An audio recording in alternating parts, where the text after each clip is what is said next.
Hey, welcome to How's the Channel. In today's lesson, we will teach you how to enable two-step verification on Telegram in Windows. Telegram allows you to secure your account with two-step verification. This lets you add a second password which you'll need to use whenever you log in to your Telegram account. Here's how you can enable two-factor verification in Telegram easily. By default, logging into Telegram requires you to use a one-time password, OTP, sent over SMS, or through a Telegram message to another device where you've previously logged in. However, to better secure your Telegram account, you should use the two-step verification feature in the app. Open Telegram desktop app. Click on the burger menu at the top left corner of the window. Choose Settings from the list. The new window will open. Go to Privacy and Security. Go to Two-Step Verification. Click on Enable Two-Step Verification.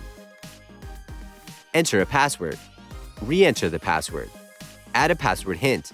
Enter recovery email. The password will be asked when you log into a new device in addition to the SMS code. Click on Save to apply the settings.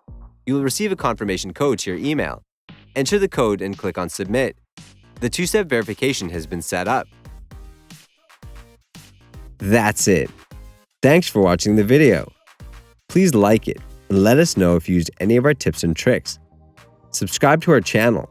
We upload new tutorials every day. See ya!